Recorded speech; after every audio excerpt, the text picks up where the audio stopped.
I wasn't supposed to look at him. That was rule number 1 when Mrs. Chen hired me for the night shift at Morrison and Cross Architecture. Mr. Cross values his privacy, she said, handing me the key card to the executive floor. Clean quietly, leave quickly, and never, ever disturb the architects. She emphasized that last part, her eyes boring into mine like she knew that I was the type to break rules, to see things I shouldn't see, to care when caring could cost me everything. But artists are terrible at following rules. Even artists who mop floors for minimum wage. The firm was different at 2 a.m. During the day, I'd glimpsed it through the service entrance, a hurricane of designers in expensive clothes, shouting about deadlines and aesthetics, their voices echoing off glass walls and polished concrete. But at night? At night, it transformed into something almost sacred. Silent. The building models on every desk looked like tiny illuminated cities. The blueprints spread across drafting tables resembled maps to worlds I'd never be allowed to enter. I loved it. God, I loved it in a way that hurt. I'd wanted to be an architect since I was 7 years old, sitting in my grandmother's kitchen in a country I could barely remember now, watching her sketch the garden she wanted to build. Spaces hold memories, Iris, she'd told me, her wrinkled hands moving the pencil like magic. When you design a place, you're not just building walls. You're building feelings. But people like me, undocumented, poor, invisible, we don't get to build feelings. We clean up after the people who do. That's what I was doing the night I found Damien Cross, cleaning up after a man who built monuments to other people's egos while his own humanity dripped like drool onto a $50 million blueprint. It was a Tuesday, 3rd week of October.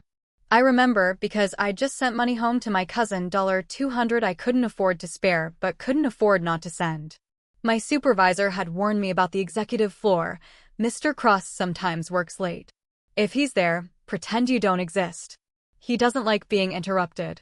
I was good at pretending I didn't exist. I'd been practicing for 3 years, ever since my visa expired, and I became a ghost in the only country I'd ever felt at home in. The executive floor was dark except for one office. His office. The legendary Damien Cross, the man whose buildings graced magazine covers, whose designs won international awards, whose reputation for brilliance was matched only by his reputation for cruelty. I'd heard the junior architects talking about him in the break room, their voices hushed and bitter. He made Jennifer cry in a meeting.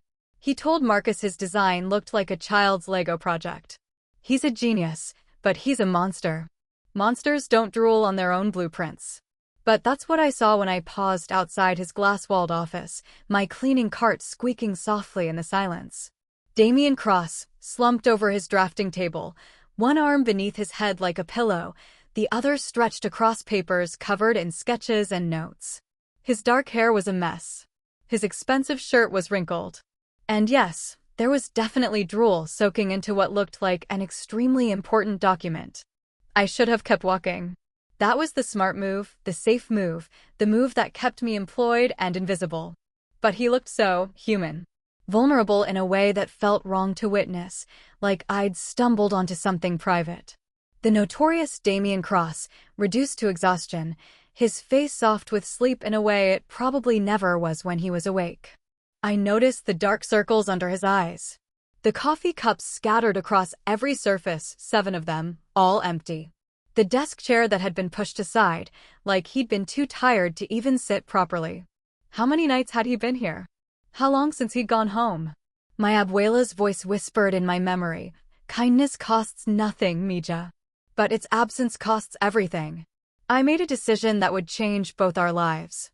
I slipped off my jacket, thin, worn, but warm enough, and draped it carefully over his shoulders. He stirred slightly, but didn't wake. For just a moment, I let myself look at his face, really look, the sharp line of his jaw, the way his lashes cast shadows on his cheeks, the slight furrow between his brows like even in sleep he was solving problems. He was younger than I'd expected, maybe mid-30s, and handsome in that dangerous, untouchable way that men like him always were. Then I did what I was paid to do. I became invisible again. I cleaned his office quietly, emptying the coffee cups, wiping down surfaces, organizing the scattered pens and pencils. I didn't touch his blueprints, but I couldn't help looking at them. A skyscraper, all glass and steel, beautiful in its way but cold. Lifeless. Like a monument to money rather than a place where people would actually live. I wondered if anyone would ever feel at home there. An hour later, I returned to check if he was still asleep, planning to dim the lights before I left for the night. But his office was empty except for my jacket, folded neatly on his chair. And Damien Cross standing by the window, holding a cup of fresh coffee, staring out at the city lights. Staring at my reflection in the glass. He turned slowly, and our eyes met for the first time, really met, not the quick glances of employer and employee, but something else. Something that felt like recognition. "You're the night cleaner," he said. His voice was deeper than I expected, rough with sleep. "Yes, sir. I'm sorry if I disturbed." "You didn't." He held up my jacket. "You covered me." It wasn't a question, but I nodded anyway. "Why?" The question hung between us, heavy with implications I didn't understand yet. Why would a cleaning lady care if a billionaire architect caught a chill? Why would I risk my job for a moment of compassion? Why would I see him as human when he'd probably never see me as anything more than part of the furniture? "You looked cold," I said simply. Something flickered across his face, surprise, maybe, or something deeper. He studied me for a long moment, and I felt exposed in a way that had nothing to do with my immigration status or my minimum wage job. He was looking at me. Really looking. Like I was visible. It terrified me. "What's your name?" he asked. "Iris. Iris Chen. Iris." He repeated it like he was testing the weight of it. Then he nodded once, decisively, like he'd made some internal calculation I wasn't privy to. "Thank you for the jacket, Iris Chen. And for the discretion." He handed me my jacket, and when our fingers brushed for half a second, I felt electricity shoot up my arm. His eyes widened slightly. He'd felt it too. "Good night, Mr. Cross," I managed. "Damien," he corrected. "If you're going to rescue me from my own workaholic tendencies, you should probably call me Damien." I fled. That should have been the end of it. A strange, singular encounter. A moment of kindness exchanged between two people who existed in completely different worlds. But the next night, there was an envelope on the desk I was assigned to clean. Inside, my jacket, folded with military precision. $200 in cash. And a note written in sharp, architect's handwriting. For the jacket. And for not taking photos to sell to architecture blogs. Thank you for seeing me as human rather than headline material. DC. I stood there, holding that note, my heart pounding. $200. That was almost a week's wages for me. Money I desperately needed. Money that could mean the difference between making rent and getting evicted, between eating well and surviving on rice and beans. But taking it felt wrong. Like accepting payment for basic human decency turned kindness into transaction. I left the money. But I took a post-it note from the desk and wrote back. "I don't need payment for basic human decency. But your coffee mug from last night is growing something that might become sentient. Please wash your dishes." The invisible cleaning lady. I stuck it to his computer monitor and finished my shift. The next night, the money was gone. In its place, a clean coffee mug filled with expensive chocolates and a new note. Point taken. Though I'd argue that genuine kindness is so rare in my world that it deserves compensation. How about a compromise? Keep the chocolates, and if you have time between making my office presentable and battling sentient coffee mold, leave me your thoughts on this design. I value honest opinions. D. Beneath his note was a printout of a building design, the same cold skyscraper I'd seen before. I almost didn't respond. This was dangerous territory. Architects didn't ask cleaning ladies for design opinions. This was either a test or a game, and either way, I could lose. What happens when an undocumented cleaning woman and a billionaire architect start a forbidden collaboration? Will their late-night sessions lead to love, betrayal, or deportation? Keep watching to find out if Iris's one act of kindness will change both their lives forever or destroy them. Don't forget to like and subscribe so you never miss what happens next. But then I looked at that building, really looked at it, and I couldn't help myself. I pulled out a pen and wrote directly on the printout. Honest opinion? It's beautiful. And completely soulless. You've designed a monument to wealth, not a home for humans. Where would someone hang their child's artwork? Where would morning light fall to wake them gently? Where's the space for living, not just existing? Iris, no longer invisible, apparently. I left it there, my heart racing. I'd probably just gotten myself fired for insulting a design that cost more than I'd earn in a lifetime. But something in me refused to lie. Not about this. Not about the thing I loved most in the world, even if I'd never get to practice it professionally. The next night, I found his response. And this time, it wasn't a note. It was him. Damien Cross was waiting for me.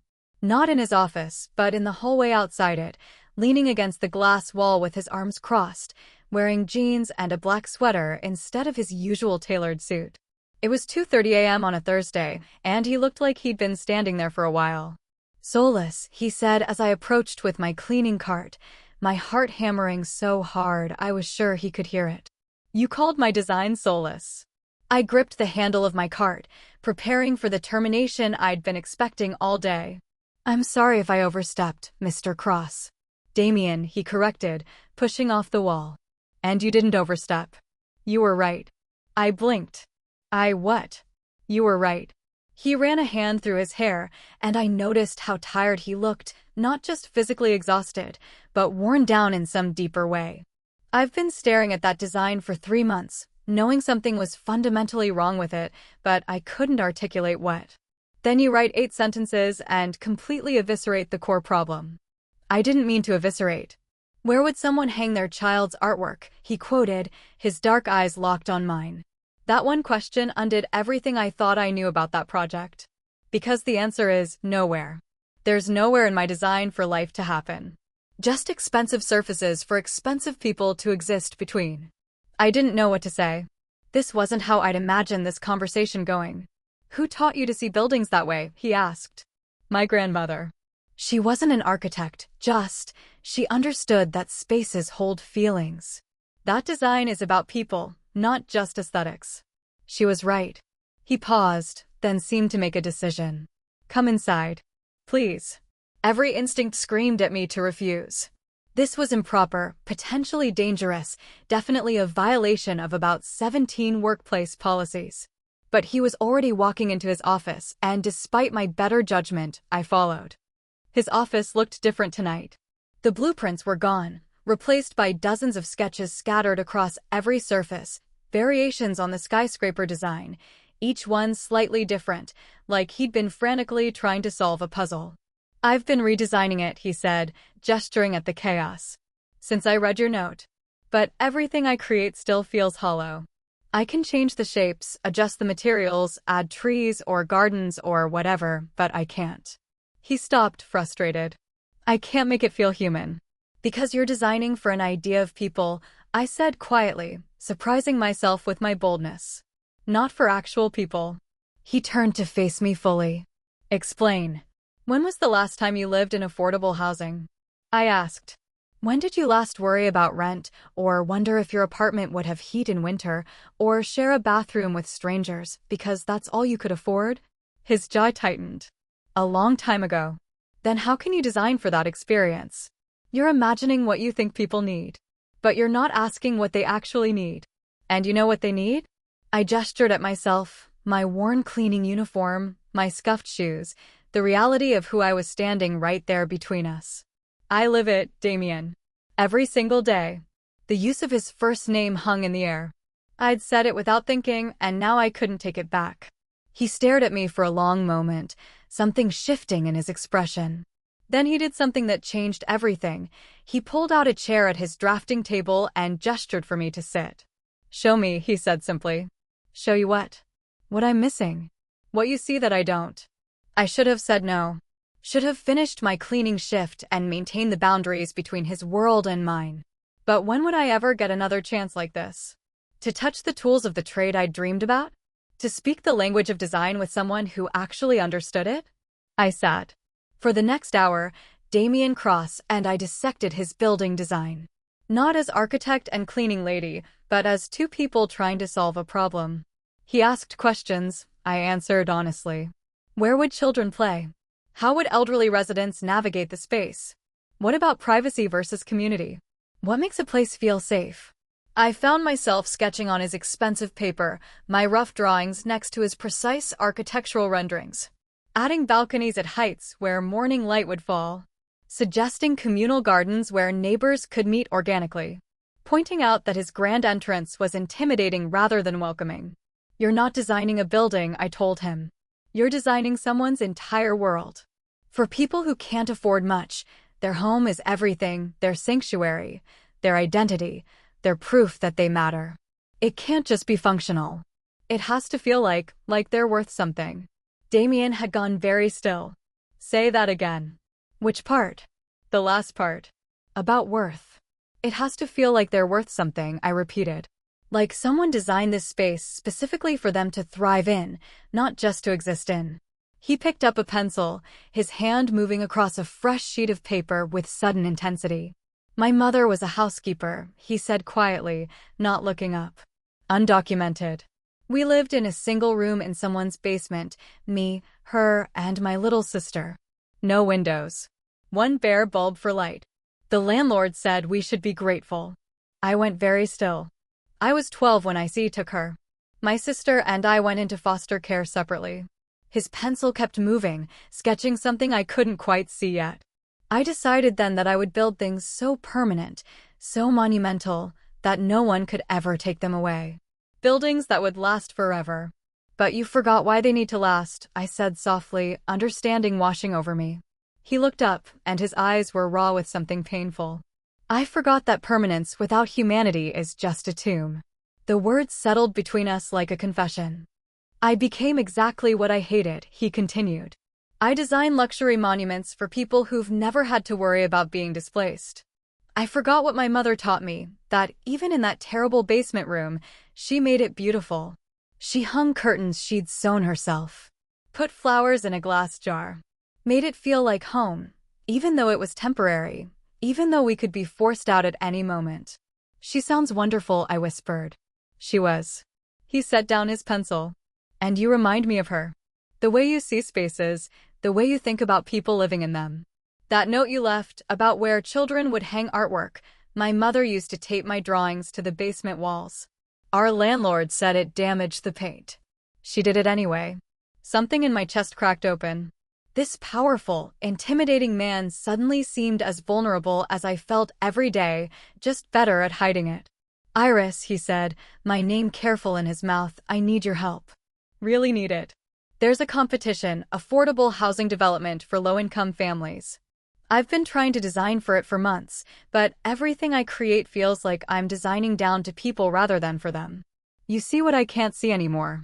I'm a cleaning lady with no formal education. You're an architect who hasn't had access to formal training, he corrected firmly. There's a difference. I went to Yale.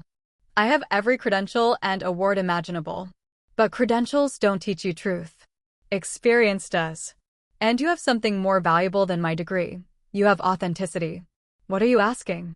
Collaborate with me. Help me design this project. I'll pay you. I don't want money for this, I interrupted. The words surprised me, but they were true. If I'm going to help design a building, I'm not doing it as hired help. I'm doing it as an architect. Even if I'm the only one who ever knows that's what I am. Damien smiled, a real smile that transformed his entire face. Deal. Though I should warn you, I'm a difficult collaborator. I work too much, I'm obsessive about details, and I don't sleep nearly enough. I noticed, I said, gesturing at the 7 empty coffee cups I'd cleaned the night before. He laughed, and the sound was warm and unexpected. Fair point. So, architect Iris Chen, when do we start? I looked at my cleaning cart, at his expensive office, at the reality of what we were proposing. 2 people from completely different worlds, about to collaborate on something that could mean everything or destroy us both. Tomorrow night, I said. 2 a.m. And Damien? Bring dinner. If we're going to work together, we're eating real food. None of this coffee for sustenance nonsense. You're already bossing me around, he said, his eyes crinkling with amusement. Get used to it. As I left his office to finish my rounds, I felt something I hadn't felt in 3 years of living in fear and invisibility, excitement. Purpose. Like maybe, just maybe, I was allowed to be more than the sum of my circumstances. Behind me, I heard Damien call out, "Iris?" I turned. "Thank you. For the jacket. For the honesty. For seeing me as more than my reputation." "Thank you for seeing me at all," I replied. And in that moment, standing in a hallway at 3 a.m. in a building neither of us owned, we saw each other, truly saw each other, for exactly who we were. Everything that came after started right there. 3 weeks into our collaboration, I realized I was in trouble. Not the immigration kind, though that fear never fully left me. Not the employment kind, though Mrs. Chen had started giving me suspicious looks when I requested the executive floor every night. No, this was a different kind of trouble, the kind that started with noticing how Damien's eyes lit up when I explained an idea and ended with me lying awake during the day, replaying conversations instead of sleeping. Our routine had solidified into something that felt dangerously like normalcy. I'd arrive at 2 a.m. with dinner, nothing fancy, just dishes I'd learned from my grandmother, congee with century egg, stir-fried vegetables, sometimes dumplings I'd made on my day off. Damien would have the drafting table cleared, fresh paper laid out, pencils sharpened in a neat row like offerings. "You're cooking for me," he'd said on the third night, watching me unpack containers from my bag. "The takeout you were eating looked like it was slowly killing you," I'd replied. "Consider this preventative healthcare. I'm paying you for this." "You're not. We had a deal, remember? I'm not your employee. I'm your collaborator." He'd stared at me for a long moment, then nodded. "Then I'm cooking next time. Fair's fair." "You cook." "I'm not completely useless outside of architecture." That became our pattern. Some nights I brought food, some nights he ordered from expensive restaurants I'd never dream of entering. We'd eat together first, talking about everything except the project, my grandmother's village, his sister who is now a teacher in Portland, my attempts to learn English by watching cooking shows, his inexplicable hatred of modern art despite literally designing modern buildings. "It's pretentious," he'd insisted one night, gesturing with chopsticks at an imaginary gallery. "Someone tapes a banana to a wall and calls it profound. But you design buildings that are essentially abstract sculptures," I'd pointed out. "That's different. My sculptures keep the rain out." I'd laughed so hard I nearly choked on my rice. These moments, easy, comfortable, almost intimate, scared me more than the work itself. Because the work was transforming into something extraordinary. Damien's affordable housing design had evolved completely. Where he'd initially sketched sterile apartment blocks, we were now creating something that looked like a village that had grown organically. Clustered buildings of different heights, connected by gardens and walkways. Communal spaces that invited gathering without forcing it. Units designed with cultural flexibility in mind. One layout could work for a large extended family or be configured for privacy. "Tell me about your grandmother's house," Damien said one night, his pencil poised over paper. "Why?" "Because every time you describe a space that worked, that felt right, you reference that house.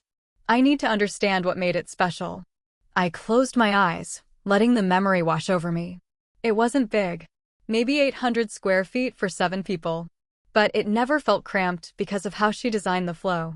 The kitchen was the heart, open to everything else, so she could cook and still be part of conversations. There was a courtyard in the center, not big, just enough for a small garden and clotheslines. Light came through in the morning, and you could see the sky. "Central courtyard," Damien murmured, sketching rapidly.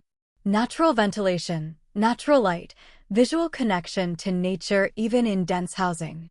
"And there were different zones," I continued, warming to the subject. "Public spaces where anyone could be, semi-private spaces for family, and private spaces for sleeping. But the transitions were soft curtains, not doors. Screens, not walls. You could be alone without being isolated." His hand moved faster. "Flexible boundaries." God, that's brilliant. In affordable housing, families change size, needs shift, but the architecture is usually rigid. What if the spaces themselves could adapt? "Sliding panels?" I suggested. "Or wait, remember those Japanese homes you showed me? With the shoji screens?" "Yes, but more durable," and he looked up suddenly, his face flushed with excitement. "Iris, this is it. This is the core concept. Not buildings that house people, but homes that adapt to how people actually live. I found myself caught in his gaze, in the intensity of his excitement, and something shifted in the air between us. We were sitting close enough that I could see gold flecks in his dark eyes, close enough that when he leaned forward to show me the sketch, his shoulder brushed mine. "You're brilliant," he said softly. "It's your design," I deflected, suddenly aware of my heartbeat. "It's our design. Every good idea in here came from you." "That's not true." "Where would children play?" he quoted. "How would elderly residents navigate? What about privacy versus community? What makes a place feel safe?"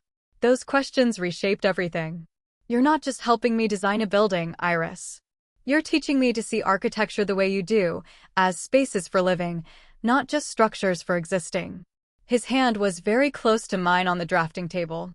I watched his fingers, long, elegant, stained with graphite, move incrementally closer.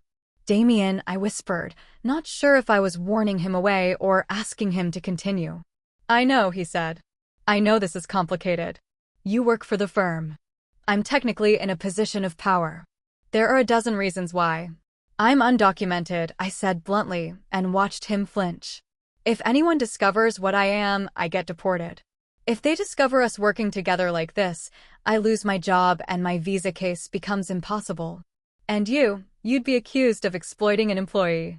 Your reputation, your career, everything you've built would be worth it," he finished quietly. I pulled my hand back.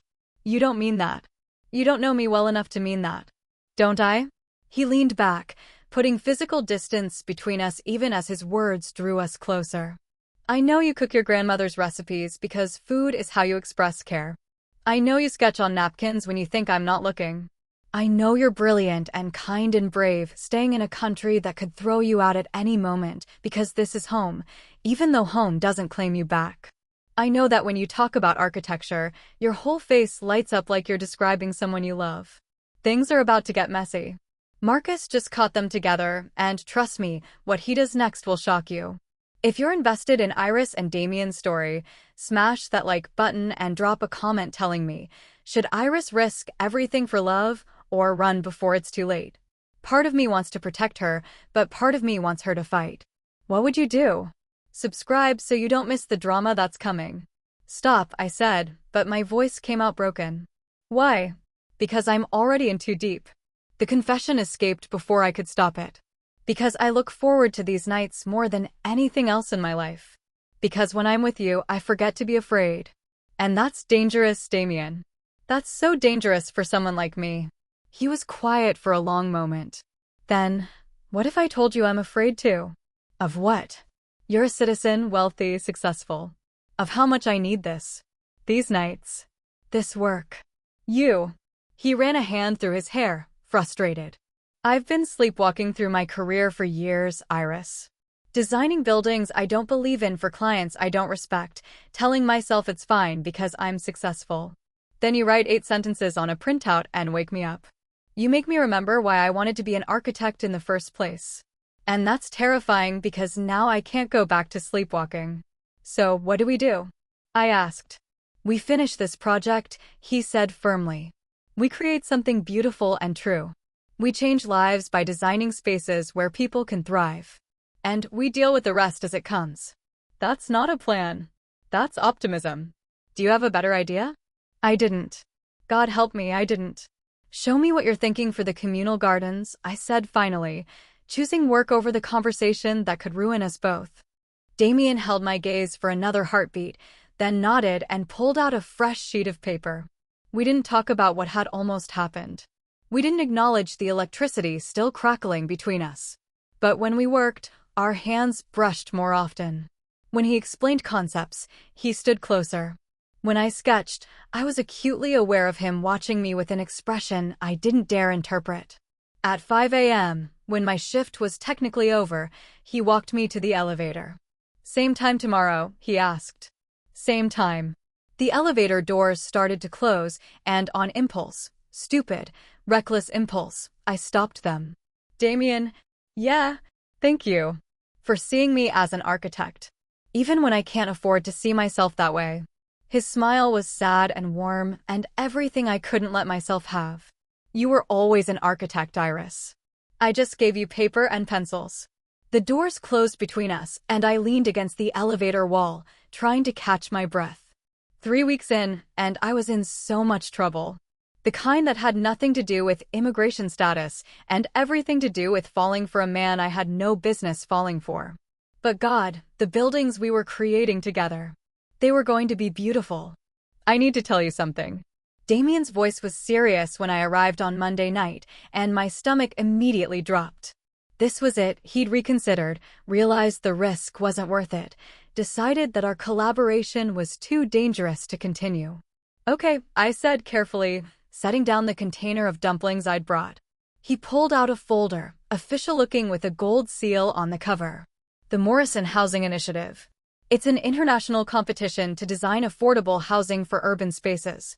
The prize is $10 million in funding and development rights. But more than that, it's legitimacy. The winner gets to actually build their vision, and the international jury means exposure that could reshape how we think about affordable housing globally. I stared at the folder. This is what we've been designing for? Yes. The deadline is in 6 weeks. Preliminary presentations start in 4.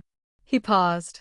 Iris, if we win this, if we really win this, we could change everything. Not just my career. Not just our lives. We could create a model that other cities copy. We could prove that affordable housing doesn't have to be soul-crushing.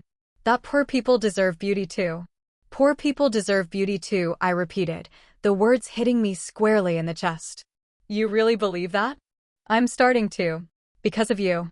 I picked up the folder with shaking hands. Inside were pages of competition requirements, evaluation criteria, past winners. The jury was impressive, architects I'd only read about online, urban planners, even residents of affordable housing who'd be evaluating the lived experience of the designs. This is huge, I whispered. It's everything, Damien corrected. I haven't cared about a project like this in 15 years. Maybe ever. Because usually I'm designing for people who don't need anything. They want architecture as status symbol. But this. He tapped the folder. This is architecture as dignity. As human right. And I can't do it without you. You can't submit with my name on it, I said, reality crashing back. I don't have credentials, I'm not licensed, and if anyone looks too closely. I know. His jaw tightened. I'll be listed as the architect of record. But Iris, you need to understand, this is your design as much as mine. More than mine, even. I'm just the person with the technical knowledge to execute what you envision. So I'm the ghost, I said flatly. The invisible collaborator. For now. But once we win, once the building is actually constructed, I can. You can what? Publicly credit the undocumented cleaning lady who's been sneaking around after hours to play architect? Damien, think about what you're saying. The scrutiny on a project this big would expose everything.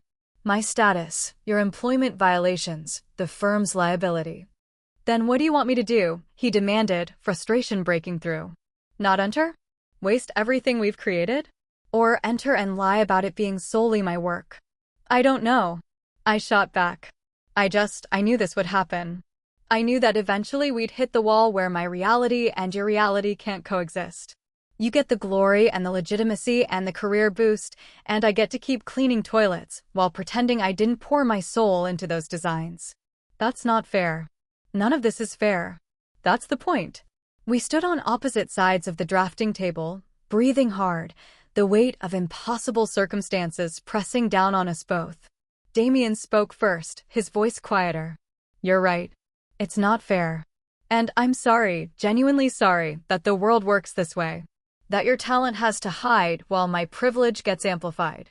But Iris, if we don't try, if we don't put this design out there, even imperfectly, even with all the injustice baked into how credit gets distributed, then families who need these homes won't get them. And that's not fair either. I wanted to argue. Wanted to hold on to my righteous anger. But he was right, damn him. How do we do this? I asked tiredly. Together. Every step. Yes, my name goes on the official submission. But you're involved in every decision, every presentation, every revision. And when we win, If we win. When, he insisted stubbornly, we figure out how to make sure your contribution is recognized. Maybe not publicly, not immediately, but somehow. I won't let you disappear into invisibility after this. I won't. I wanted to believe him. God, I wanted to believe that our story could have a different ending than every other story about people like me and people like him. Show me the requirements, I said finally. Relief washed over his face. He pulled out the competition brief and spread it across the table. 200 units minimum, mixed income to ensure economic diversity, sustainable materials, accessibility standards, and, this is the key criterion, demonstrable understanding of resident needs and lived experience. The jury wants to see that we've actually thought about who will live here and how they'll use the spaces. Well, I said with a slight smile, I think we have that part covered. We're going to win, Damien said with quiet conviction. You seem very sure. I am. Because every other architect competing is going to design what they think poor people need. We're designing what we know they need. That's the difference between theory and truth. For the next 3 hours, we worked with frantic intensity. The preliminary presentation had to convey not just the design, but the philosophy behind it. Damien sketched while I narrated, describing the lived experience of each space. The entrance courtyard isn't just decorative, I explained while he rendered. It's a transitional space between public street and private home. Residents can pause here, see familiar faces, feel like they're entering a community rather than just a building. For immigrants especially, for people who've been displaced, that sense of crossing a threshold into belonging, it matters. Keep talking, Damien said, his pencil flying across paper. This is exactly what the jury needs to hear. The units themselves vary in size, but the layouts are flexible. A family of 6 needs different space organization than a single parent with 1 child.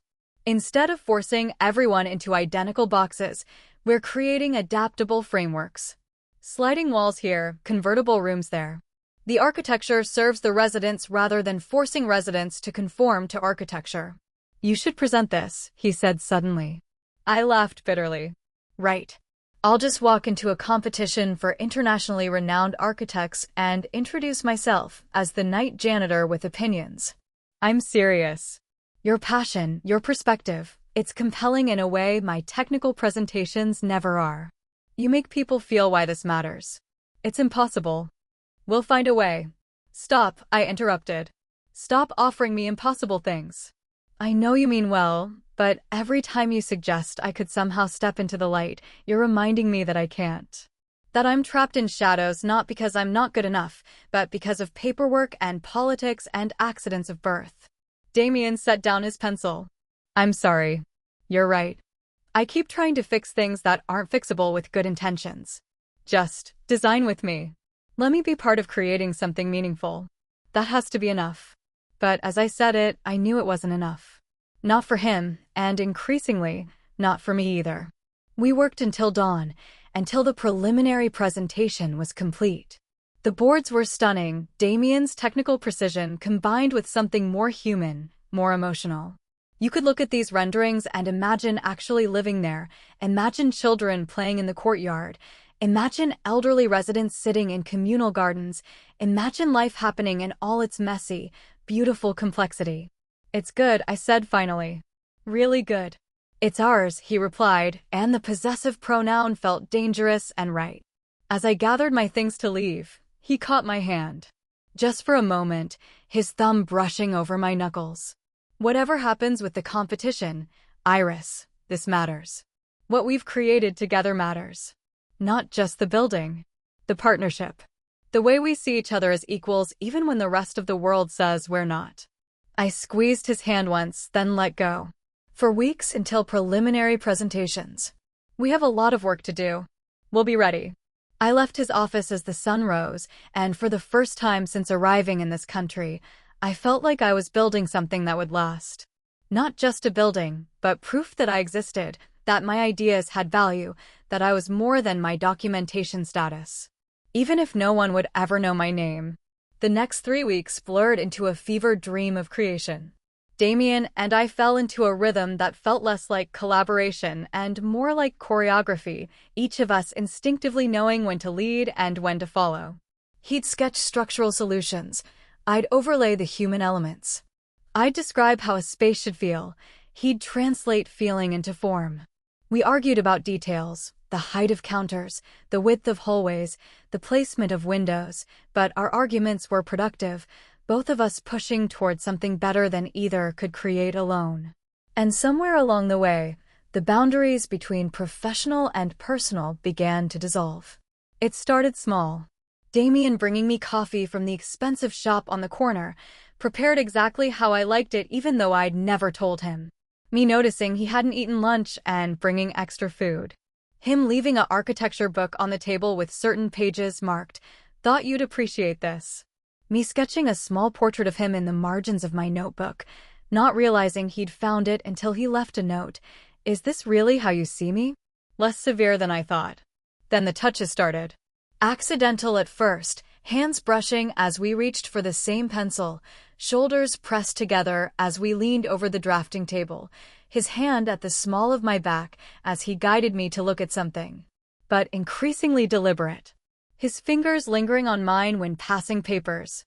Me adjusting his collar when it was askew, my hand resting on his chest for a moment too long. The air between us becoming so charged that sometimes I couldn't breathe properly. One night, 2 weeks before the preliminary presentation, everything shifted. I'd brought my grandmother's soup, the recipe she'd made when someone was sad or sick or just needed comfort. Damien took one sip and went very still. "This tastes like..." He stopped, swallowing hard. "My mother used to make something similar. I haven't had it since I was 12. "I'm sorry," I said immediately. "I didn't mean to." "No, it's good. It's..." He set down the spoon, and when he looked at me, his eyes were wet. I spent so many years trying not to remember. Building bigger and taller and more impressive, like I could construct something permanent enough to replace what was taken. But lately, with you, I'm remembering. And it hurts, but it's also necessary, I finished softly. "You can't design for people you've forgotten." "I forgot myself," he said. "I forgot the kid who slept in a basement room. I forgot what it feels like to be precarious, to know that everything you have could disappear overnight. I turned into the kind of architect who designs for people who've never known fear. And then you showed up and reminded me what I've been running from." I moved closer, drawn by the rawness in his voice. "What have you been running from?" "The memory of being powerless. Of watching my mother be taken and not being able to stop it. Of loving something temporary and losing it." He looked directly at me. "And I'm terrified because I'm starting to feel that way again. Like I'm loving something temporary that could be taken away." My heart stopped.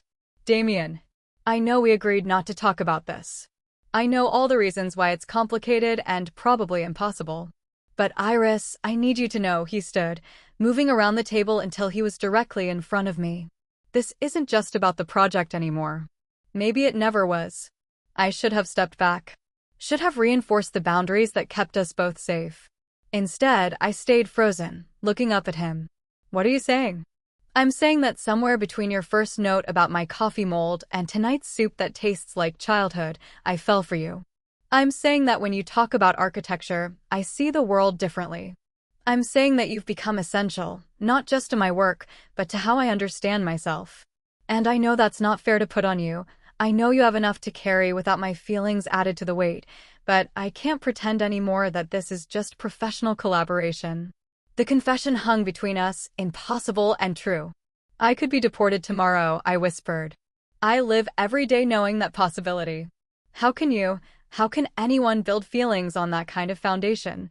Because that's what you taught me," he said, gently taking my hands. "You design beautiful spaces knowing they might be temporary. You cook elaborate meals that will be eaten and gone. You pour your soul into a project you might never get credit for. You live fully even though everything is precarious. That's not weakness, Iris.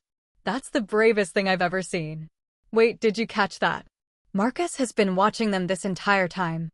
He has photos, videos, everything. And what he's about to do with that evidence. I literally can't even. If you're feeling the same anxiety I am, hit that subscribe button because the next part is going to be intense. Also, quick question. Do you think Damien should have been honest from the start, or was protecting Iris the right move? Let me know in the comments.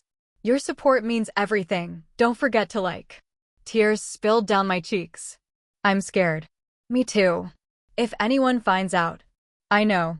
Your career, my safety, everything we've built. I know, he repeated, his thumb wiping away my tears. But I also know I've been half alive for 15 years. And you make me feel whole. I should have been stronger. Should have resisted.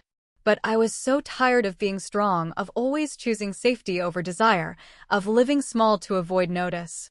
So when he leaned down, giving me every opportunity to pull away, I didn't. Our first kiss was gentle, tentative, a question more than a statement. His lips soft against mine, his hands cradling my face like I was something precious and breakable. I kissed him back, pouring 3 weeks of longing and fear and hope into the contact. When we finally pulled apart, both breathing hard, he rested his forehead against mine. We're going to figure this out, he murmured. You can't promise that. No, but I can promise to try. Can you accept that? I nodded, unable to speak. We didn't work on the project that night. Instead, we sat together on the floor of his office, my head on his shoulder, his arm around me, and just existed.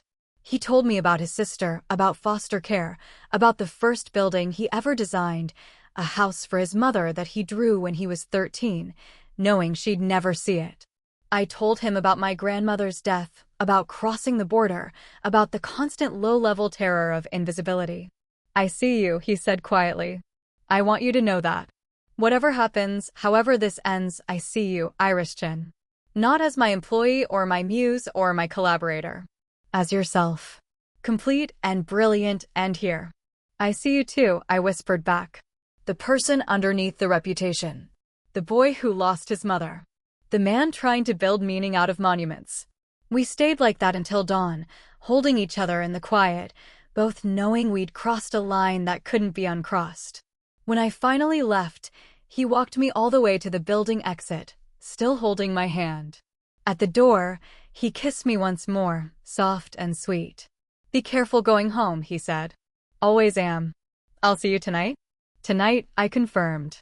I walked to the subway in a daze, touching my lips, replaying every moment.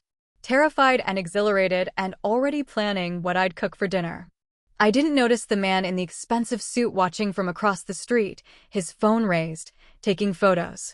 I didn't know that Marcus had been suspicious for weeks, following Damien's patterns, waiting for proof of what he'd suspected. I didn't realize that our moment of vulnerability had been captured and would soon be weaponized. I just walked home in the early morning light, feeling, for the first time in 3 years, like maybe I was allowed to be happy. That happiness lasted exactly 12 more hours.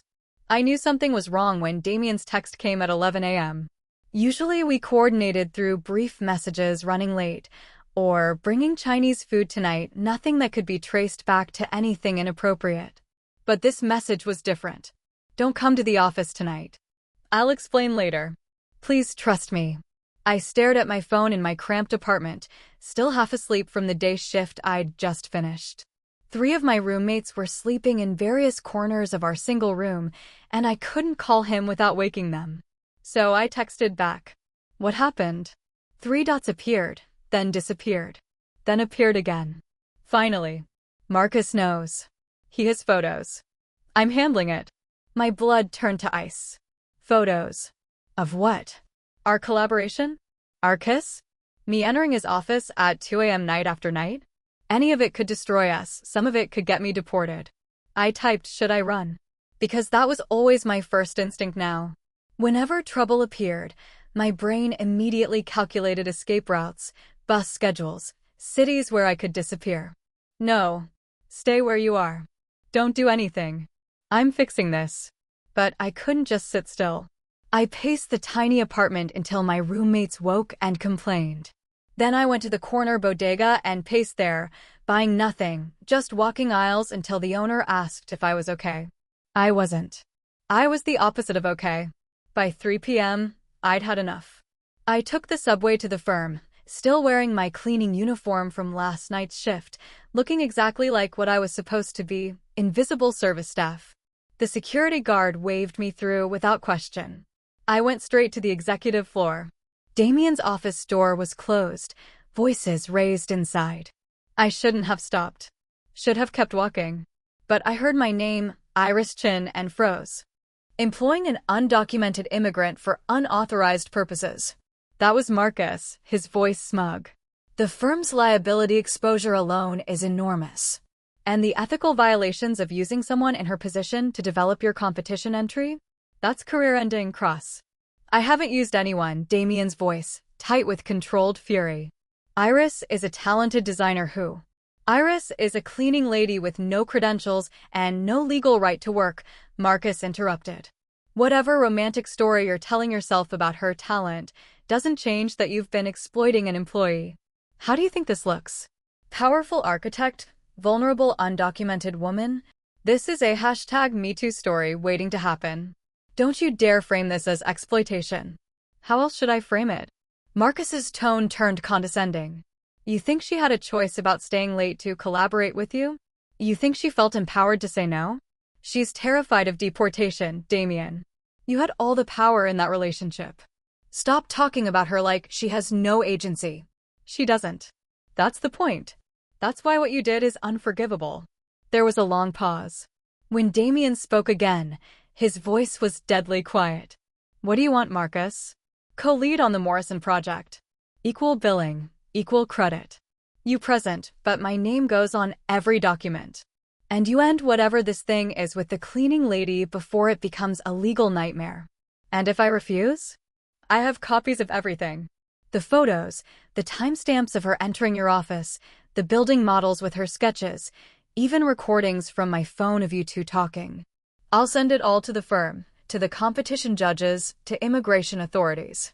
Your career ends, she gets deported, and the project dies.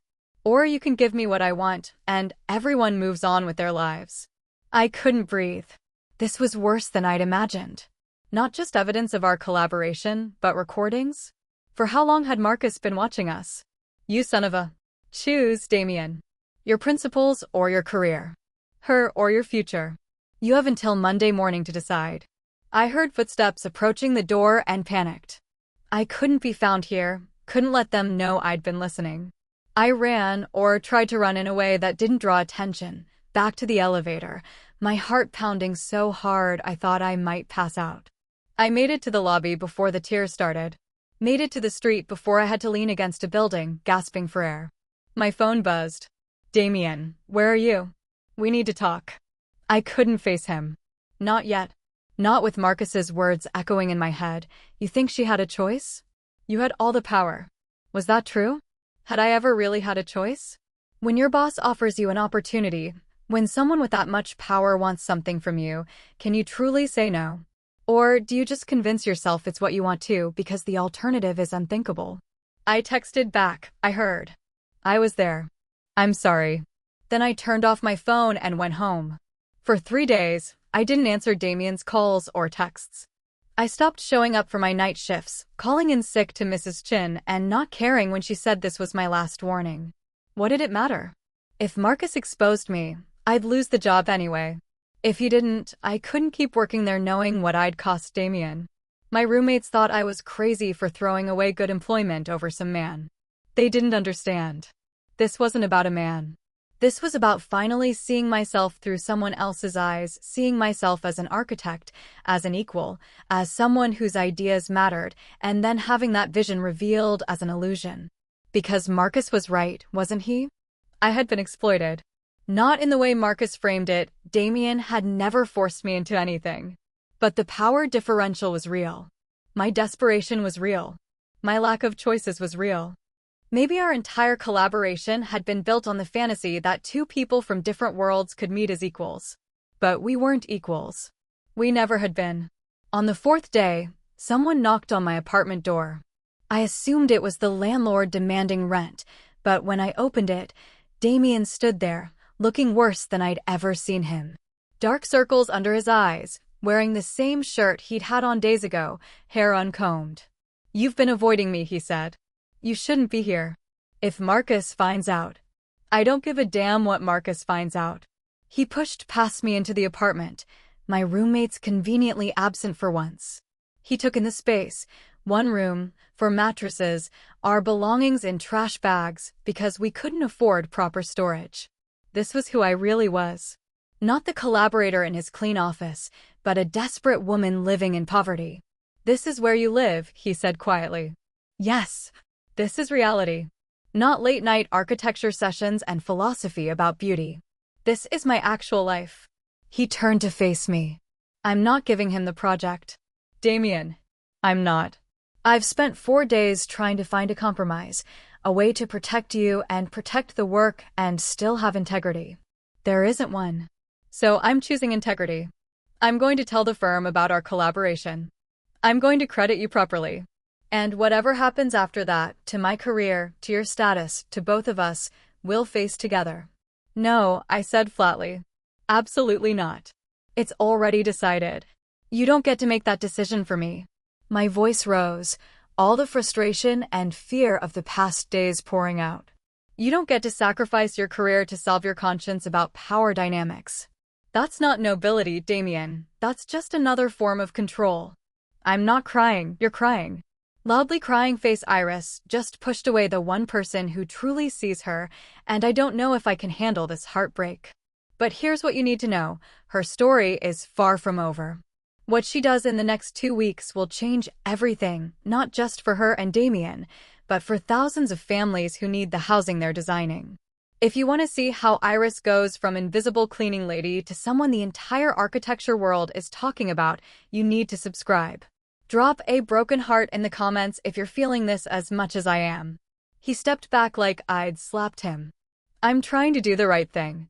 The right thing is to give Marcus what he wants and let me disappear. The right thing is to save the project so those families get the housing they need. The right thing is not to throw away everything we worked for because you feel guilty. I'm not leaving you behind. You're not leaving me behind because I was never going to be in the picture." I shouted. "That was always the deal, remember? You get credit, I stay invisible. That was how this had to work from the beginning. The only thing that changed is we deluded ourselves into thinking it could be different. It can be different." "How?" I demanded. "Tell me how, in this world, with these laws, with these circumstances, it can be different? You crediting me gets me deported. You not crediting me means I disappear anyway. There is no version of this where I win, Damien. So at least let the project win. At least let the work matter, even if I don't." We stared at each other across my tiny apartment, the gulf between us suddenly insurmountable. "You matter," he said hoarsely. "To me, you matter more than." "Don't," I interrupted, tears streaming now. "Don't make this harder than it already is. Give Marcus the credit. Present the project. Win the competition. Build the housing. And let me go." "Iris. Please," I whispered. "If you care about me at all, just let me go." He looked like he wanted to argue, to fight, to find some solution. But finally, he nodded once, accepting the impossible truth we'd been avoiding. We existed in different worlds, and sometimes love isn't enough to bridge that gap. He left without another word. I sank to the floor and cried until there was nothing left. 2 weeks of silence. 14 days of deliberately not checking social media, not reading architecture news, not letting myself wonder what was happening with the Morrison competition. I picked up extra shifts at a restaurant, cash under the table, no questions asked. I avoided the firm entirely. I tried to forget that for a brief, shining moment, I'd been an architect. But I couldn't stop designing. Late at night, in the apartment while my roommate slept, I'd sketch on paper napkins, cardboard scraps, anything available. Not buildings for wealthy clients or competition projects, but spaces for people like me. Shelters that didn't feel institutional. Transitional housing that preserved dignity. Community centers where immigrants could gather without fear.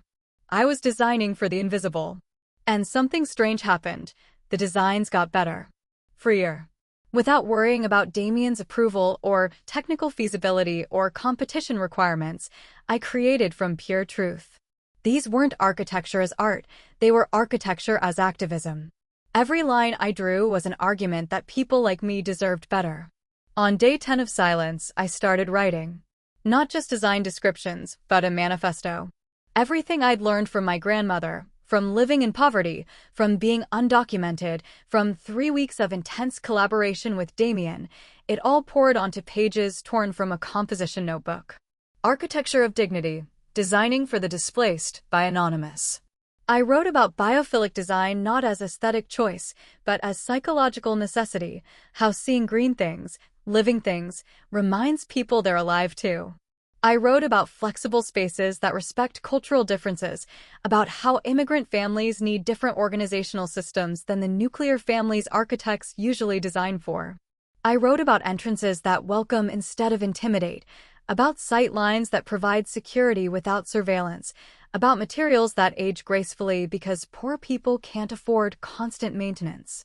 I wrote truth.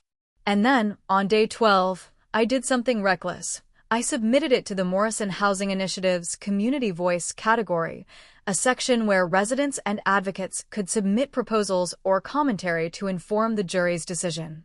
Anonymous submissions were allowed. No credentials required. I didn't tell anyone. Didn't expect anything to come of it. Just needed to know that my voice existed somewhere beyond my notebooks. On day 14, my phone, which I'd been ignoring for 2 weeks, buzzed with notification after notification. Confused, I finally looked. 27 missed calls from Damien. 43 texts. And hundreds of notifications from a Twitter account I'd created years ago but barely used. With shaking hands, I opened Twitter. My manifesto had gone viral. Anonymous Architect Speaks Truth About Affordable Housing read the headline from Architectural Digest. The article quoted extensively from my writing, calling it revolutionary and the most honest assessment of resident needs we've seen in decades. Architects were sharing it. Urban planners were debating it. Most importantly, actual residents of affordable housing were commenting, "Finally, someone gets it. This is exactly what we need. Where can I vote for this?"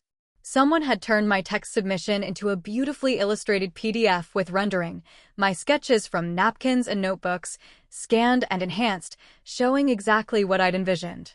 It was stunning. And completely anonymous. My phone rang. Damien. I stared at it for 3 rings before answering. "You saw," he said without preamble. Did you do this?" "No. But I recognized your voice the moment I read it." "Where would someone hang their child's artwork?" "You wrote that in the manifesto." "The same question you asked me the first night." "It's anonymous," I said, panic rising. "You can't tell anyone." "I won't. Iris, I swear I won't. But you need to know, the competition jury noticed. They're citing your manifesto and evaluation documents. Your ideas, your actual words, are influencing how they assess all the projects. Including ours." "It's not ours anymore," I said quietly. "You gave Marcus co-credit like I told you to." There was a long pause. "Actually, I didn't." "What?" "I couldn't do it. Couldn't put his name on work you created. So I withdrew from the competition entirely." My heart stopped. "You what?" "I withdrew. Sent a letter to the jury explaining that I'd collaborated with someone who couldn't be publicly credited and that submitting under solely my name would be dishonest. I thought that would be the end of it. Damien, you threw away everything. But then your manifesto went viral," he continued, "and the jury did something unprecedented. They reached out to me directly. Said they wanted to create a new category, community collaboration projects. Designs that emerged from genuine partnership with the people who'd actually live in the spaces. They're inviting me to resubmit with a co-designer, even if that person needs to remain anonymous for personal reasons." I couldn't breathe. "What are you saying?" "I'm saying they know. Maybe not the specific details, but they know something authentic happened in the creation of this project. And they want to honor that authenticity, even if they can't fully name it. Iris, we can submit together. Your name doesn't have to appear publicly, but the jury will know. The people who matter will know." And Marcus. Fired. Turned out he'd been stealing designs from junior architects for years. When the firm investigated him after my withdrawal, everything came out. He's done. Relief and terror fought for dominance in my chest. "I don't understand. How did the firm not fire you too?" "Because I quit first," Damien said simply. "Gave my notice the same day I withdrew from the competition. I'm starting my own practice, small, community-focused, no billionaire clients. And if you're willing, I'd like you to be my first official collaborator. Damien, I can't. I'm not legally allowed to work. I know. I talked to an immigration lawyer. There are options: cultural visa, extraordinary ability status, even academic sponsorship if you enroll in architecture school. None of them are easy or guaranteed, but they exist. Will you let me help you explore them? I was crying now, ugly crying, my roommates probably awake and listening, but I didn't care. Why are you doing this? I managed. Because you were right, the work matters more than anything else. But you were wrong about one thing: you matter too. Not just your designs. You. And I'm not willing to build a career on the foundation of your erasure. So either we do this together, honestly, or we don't do it at all. The presentation is in 4 days, I said. I know. Will you be there? I can't present without you. Won't present without you. Every logical bone in my body screamed to say no. To stay invisible, stay safe, avoid the risk of exposure. But logic hadn't gotten me here. Truth had. Courage had. Damien had. I'll be there, I whispered. But Damien, if this goes wrong, then it goes wrong together. Deal? Deal. After we hung up, I looked at my phone for a long time, at the notifications still rolling and about my manifesto, at the proof that my voice mattered even when my name was hidden. Maybe that was enough. Maybe anonymous impact was still impact. Or maybe, just maybe, it was time to step into the light. I had 4 days to decide. The auditorium held 300 people, and every seat was full. I stood in the wings, wearing a dress I'd borrowed from a roommate because I owned nothing appropriate for this moment. My hands shook. My mouth was dry. Security badges around every neck, credentials checked at the door, cameras recording everything. And somewhere in the building, ICE could be waiting. Marcus had made that threat 2 weeks ago, and even though he was disgraced and fired, his words haunted me.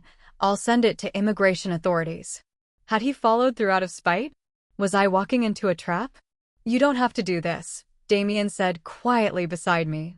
He looked devastatingly handsome in a tailored suit, but his eyes were worried. I can present alone. You can watch from here, or leave, or... I'm doing this, I interrupted. We agreed. But if you're caught, then I'm caught. But Damien, I've been hiding for 3 years. I'm tired of being invisible. Even if this ends badly, at least for once I was seen. He took my hand, squeezed it. You're the bravest person I know. Or the stupidest. Those aren't mutually exclusive. On stage, a moderator was introducing the next presentation. Our final preliminary entry comes with an unusual story.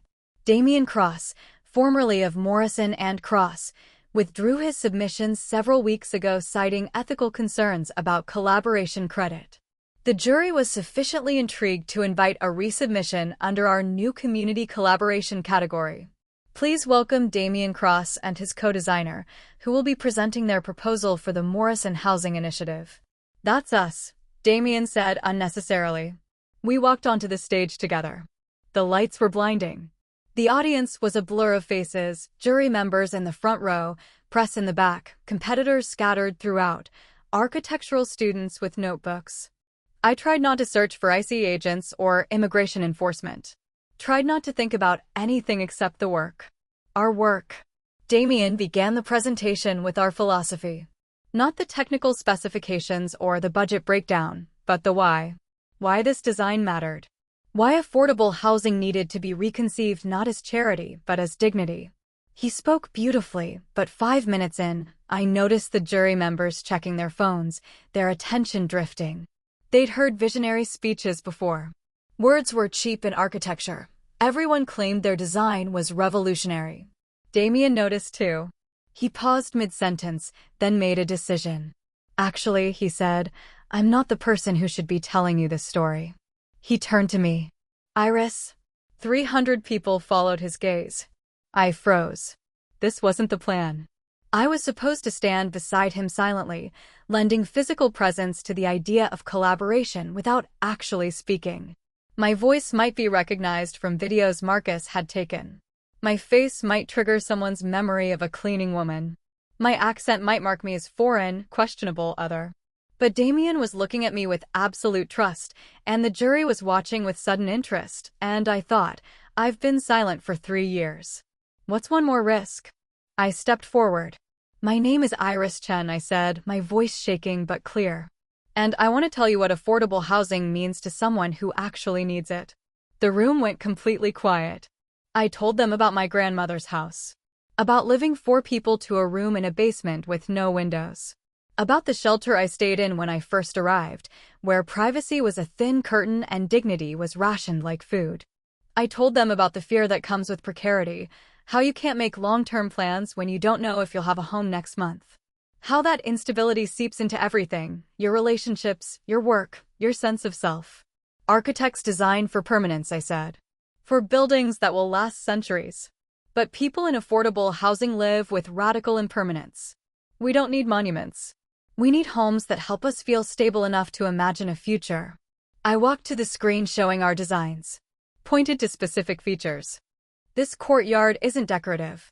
It's a psychological anchor, a space that says you belong here. These flexible walls aren't about trendy open concepts. They're about respecting that families change, needs shift, and poor people deserve architecture that adapts to their lives instead of forcing their lives to adapt to architecture. I heard my voice gaining strength, saw jury members leaning forward. Every decision in this design came from a simple question. Would this help or hurt someone like me? Someone living in fear, in instability, in poverty, but still dreaming. Still hoping. Still deserving of beauty. My voice broke on that last word. You deserve beauty, I repeated, looking at the audience, at the cameras, at everyone watching. That's what this project is really about. The radical idea that poor people, immigrants, displaced families, we deserve spaces designed with care and thought and love. Not leftovers. Not utilitarian boxes. But real architecture that sees us as fully human. The silence felt enormous. Then someone started clapping. A woman in the 3rd row, older, wearing a name tag that identified her as a resident representative on the jury. Others joined. The applause built until it filled the auditorium. I looked at Damien, who was openly crying. The moderator had to call for quiet. Thank you, Miss Chen. That was extraordinarily powerful. Do you have time for questions from the jury? No. I should say no. Should get off this stage before someone recognizes me, before everything unravels. Yes, I said instead. A jury member raised her hand, a famous architect whose work I'd studied online. Miss Chen, you mentioned living in affordable housing yourself. Are you an architect by training? Here it was. The question that could expose everything. No, I said honestly. I'm self-taught. I learned from my grandmother, from libraries, from living in the spaces other people design and experiencing firsthand what works and what fails. I don't have credentials. I don't have a degree. I just have truth. And yet you co-designed this? Another jury member asked. Yes. How? Damien stepped forward. By listening to someone who actually knows what residents need instead of assuming I know best. Iris sees architecture through the lens of lived experience. I brought technical knowledge, she brought truth. The design is better because of that partnership. Why isn't her name on the official submission? Someone asked. My heart stopped. This was it, the moment where we either told the whole truth or kept hiding. Damien looked at me, giving me the choice. I thought about my grandmother, about dignity, about spending 3 years being invisible. I thought about Marcus's threats and ICE and everything that could go wrong. Then I thought, I'm already exposed. I walked onto the stage, said my name, told my story. If they're coming for me, they're already coming. I might as well own the truth. Because I'm undocumented, I said clearly, and the room erupted. Gasps. Whispers. The moderator calling for order. Camera flashes. People standing, sitting, looking shocked or sympathetic or horrified. Through the chaos, I kept talking, kept explaining. I overstayed my visa 3 years ago. I've been living in fear every day since. I work as a janitor at Morrison and Cross. That's how Damien and I met. I can't legally practice architecture, can't attend school, can't exist in any official capacity. But I can design. I can envision spaces where people like me might feel safe. And that's what I've been doing. That's a federal crime, someone shouted from the audience. I know, I said simply. But so is letting people live in conditions that destroy their humanity. So is designing spaces that treat poverty as punishment. So is building a world where only privileged people get to call themselves architects. The moderator looked panicked, security was moving, and I saw my name trending on someone's phone screen. But I also saw people crying. Saw the resident representative nodding. Saw other competitors looking at me with something like respect. A man stood up in the back, older, distinguished, wearing a suit that screamed attorney. My name is David Torres, he announced. I'm an immigration lawyer, and I'd like to offer Ms. Chen pro bono legal representation. What she's done here today, sharing her truth, her expertise, her humanity, that takes extraordinary courage. I'd be honored to help her fight to stay in this country that clearly needs her voice. I started crying. Actually sobbing on stage in front of 300 people. The moderator regained control. We'll take a recess. Jury deliberations will continue in 30 minutes. Mr. Cross, Ms. Chen, please remain available. As security approached, I still couldn't tell if they were regular security or immigration. Damien pulled me into his arms. You're incredible, he whispered. Terrifying and incredible. I might have just gotten myself deported. Or you might have just changed everything. Excuse me. A woman's voice. I turned to see the resident representative from the jury. I just wanted to say thank you. I lived in poverty housing for 15 years. Not one architect ever asked me what I needed. Not one. What you did today, speaking truth about what it's really like, that matters more than any technical drawing. She handed me her card and walked away. People were approaching now, some angry, some supportive, some just curious. David Torres, the lawyer, pushed through the crowd, already talking about visa options, extraordinary ability status, humanitarian parole. We have a strong case, he was saying. Your viral manifesto demonstrates expertise. Your collaboration here shows you're contributing to American society. We can fight this. Even if I admitted to a legal presence? Especially because you admitted it. Honesty matters in immigration cases. We'll argue that your contributions to architectural thought and affordable housing design qualify you for extraordinary ability status. It's a long shot, but we have a chance. A chance. Not a guarantee. Not safety. Just a chance. She did that.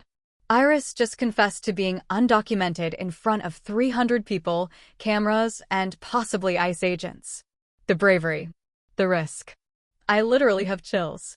But now comes the biggest question. Will she be deported before her building is finished? Will she and Damien survive this exposure? The finale is coming, and I promise you, it's going to be worth the wait.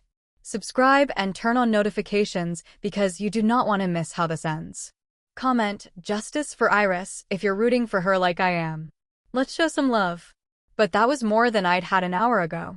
30 minutes later, we were called back for the jury's preliminary decision. My entire body shook as we returned to the stage. The lead jury member, an elderly man whose buildings I'd admired my whole life, spoke. The jury has discussed this unusual situation. We want to be clear, we do not condone violation of immigration law. However, we also cannot ignore the profound truth and expertise demonstrated in both the written manifesto and today's presentation. Therefore, we are advancing this project to the final round with an important condition. He paused, looking directly at me. Ms. Chen must be listed as full co-designer, regardless of her immigration status. If you win this competition, you both take credit. No more hiding. No more erasure. We will not be party to making invisible the very people our profession claims to serve. Is that acceptable? Damien and I looked at each other. This was everything we'd wanted, and everything we'd feared. Public recognition meant public scrutiny. My face, my name, my status, all exposed. Yes, we said together. Then congratulations. You're finalists. As we left the stage, I didn't know if I was walking toward my future or my deportation. But for the first time in 3 years, I was walking in the light. 6 months later. The construction site smelled like sawdust and possibility. I stood at the edge of the lot where our building was rising, and yes, I could finally call it our building without qualification or asterisk. The foundation was complete, steel framing reaching toward the sky, already suggesting the shape of something revolutionary.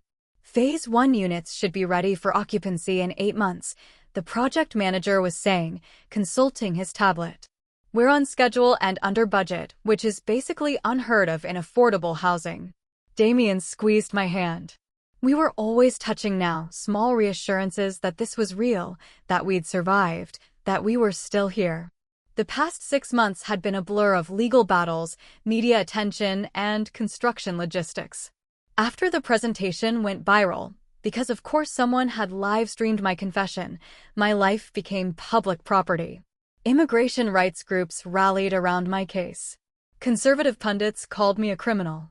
Architecture students debated whether my lack of credentials invalidated my contributions. Every major news network wanted an interview. David Torres, true to his word, took my case pro bono and waged legal war.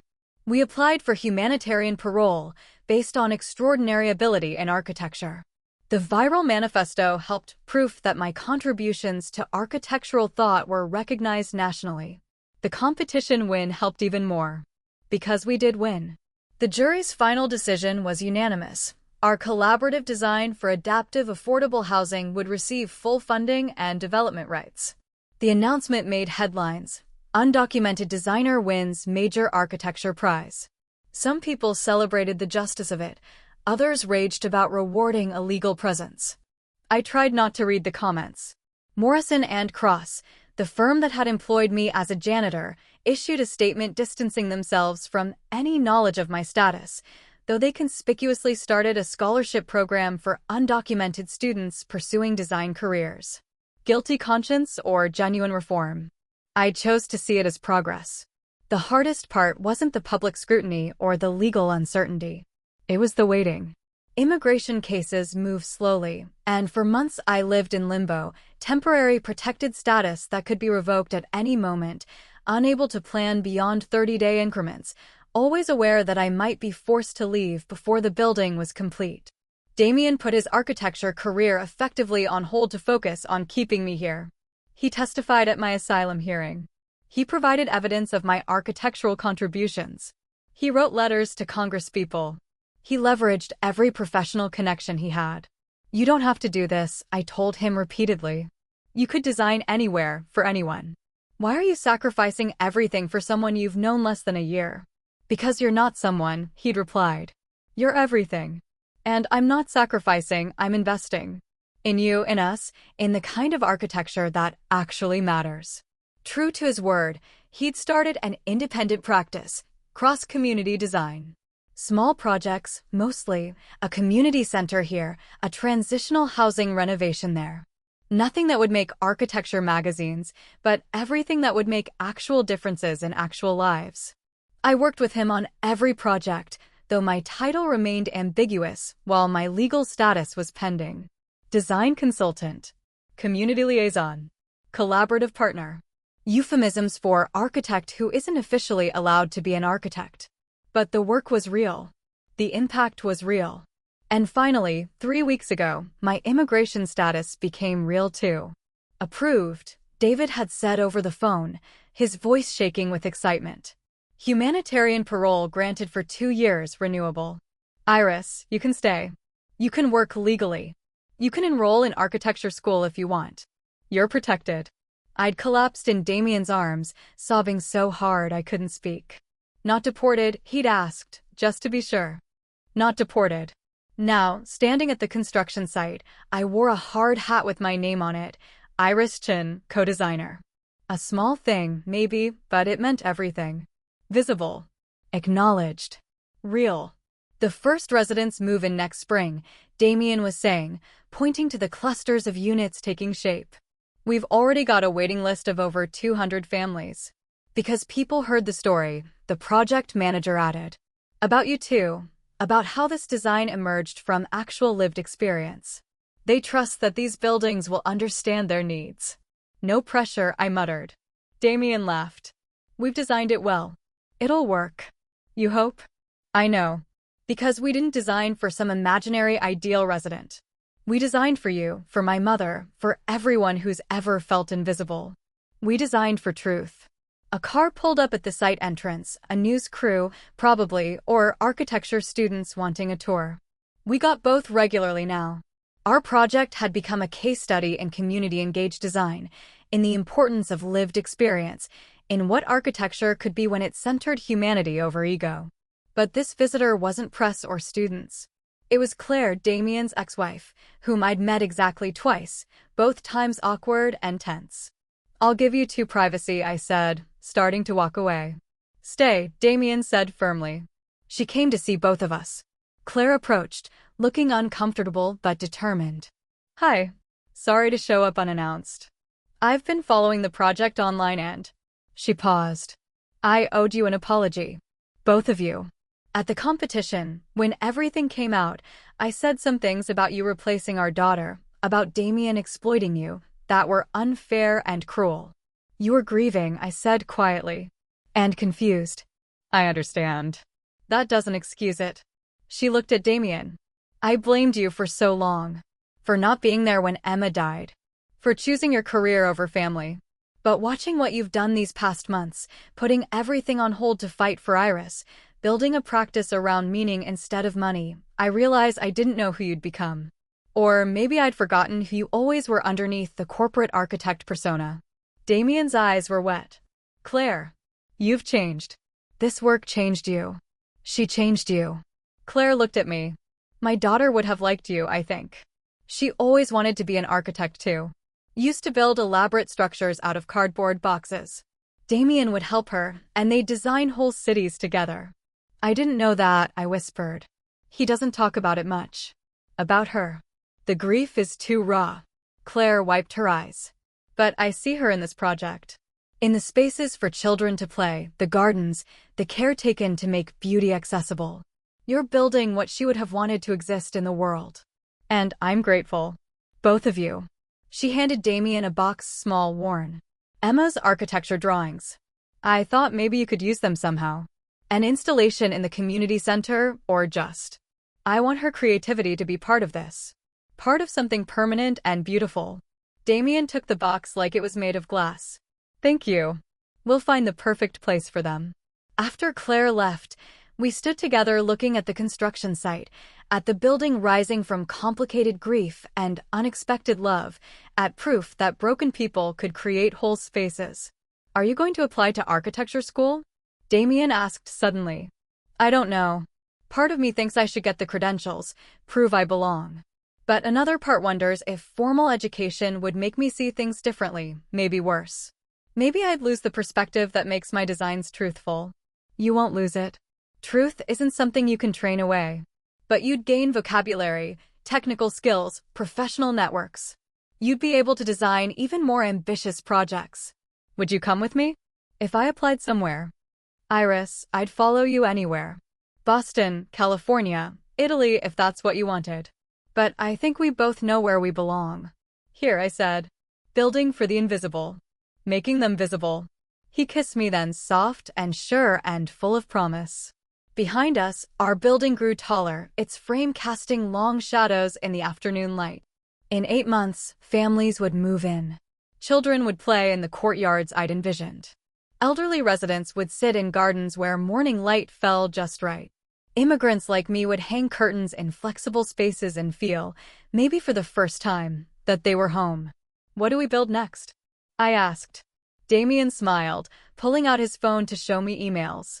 3 communities have reached out asking if we'd consider similar projects. A school district wants to redesign their buildings with student input. And there's interest in turning your manifesto into a book. A book? Architecture of Dignity, Designing for the Displaced, by Iris Chen. Published author, not anonymous anymore. What do you think? I thought about my grandmother, about crossing borders, about 3 years of invisibility. I thought about finding Damien asleep on blueprints and making a choice to be kind instead of safe. I thought about every moment that led to this one, standing beside someone I loved, building something that mattered, finally allowed to exist in the light. And that is how you end a love story. From invisible cleaning lady to award-winning architect, Iris and Damien's journey proves that sometimes the most beautiful things are built by the most unlikely partnerships. If this story moved you, please hit that like button and subscribe because I have so many more stories like this coming. Stories about people who refuse to stay invisible, who fight for their dreams against impossible odds, who find love in the most unexpected places. I think I said slowly, I spent so long trying to be invisible that I forgot being seen was an option. Not being exposed or exploited or erased, but truly seen for exactly who I am in all my complications. You taught me that's possible. You taught me everything else, he replied. How to design with soul. How to use privilege responsibly. How to build for people instead of for ego. We're better together. Yeah, I agreed. We are. The construction crew was leaving for the day, their vehicles rumbling past us. The sun was setting, painting our building frame in gold light. Soon, night would fall and tomorrow we'd return to keep building.